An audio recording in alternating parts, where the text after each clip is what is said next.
नमस्कार मंडळी, कुकिंग एक्सप्लोरेशनमध्ये सर्वांचे खूप खूप मनापासून स्वागत। तर आज आपण बनवणार आहोत पनीर मटार कोफ्ते। त्यासाठी आपण इथे 2 कांदे घेतलेले आहेत आणि 2 टोमॅटो, 4 मिरच्या, 7 ते 8 लसणाच्या पाकळ्या आणि छोटा तुकडा आल्याचा हे सर्व तळून घेतलेलं आहे ग्रेव्हीसाठी।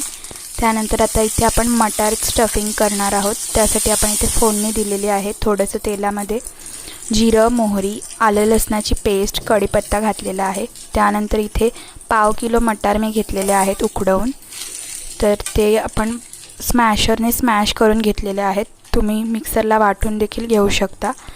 तर त्यानंतर इथे हळद घातलेली आहे, हिंग घातलेलं आहे आणि धणे पावडर आणि बडीशेप पावडर घालायची आहे आणि थोडंसं काश्मीरी लाल मिरची पावडर आणि सगळं व्यवस्थित मिक्स करून घ्यायचं आहे आणि साधारण 1 मिनिटभर परतून घ्यायचं आहे आणि घालून घ्यायचं आहे गॅस।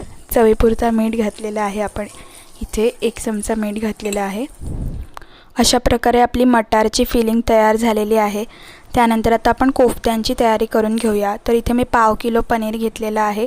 त्यानंतर 3 उकडलेली बटाटे घेतलेले आहेत आणि त्यामध्ये काळी मिरी पावडर आणि कॉर्नफ्लॉवर घालून आपण मळून घ्यायचं आहे गोळा होईपर्यंत।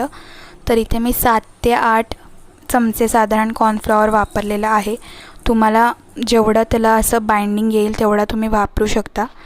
तर यानंतर आता आपण इथे स्टफिंग भरून अशा प्रकारे कोफ्ते तयार करून घ्यायचे आहेत आणि लो टू मीडियम फ्लेमवर तळलेले आहेत। हाय फ्लेमवर तळायचं नाही आहे, नाहीतर मग लगेच आपला कोफ्ता ब्राऊन होईल।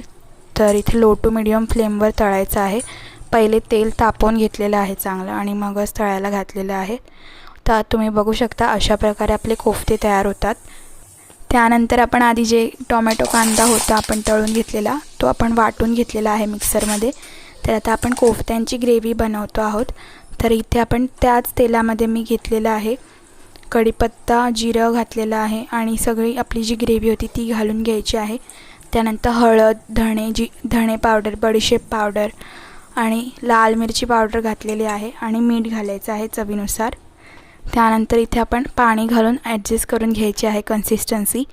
तर अशा प्रकारे आपले पनीर मटार कोफ्ते तयार होतात। तर ग्रेव्हीसोबत आपण सर्व करू शकतो आणि जर तुम्हाला असेच खायचे असतील तर असेच देखील खाऊ शकता। तर तुम्ही बघू शकता अगदी छान बनतात, अप्रतिम असे लागतात। नक्की ट्राय करा। आवडल्यास लाईक, शेअर आणि सबस्क्राईब करा। धन्यवाद।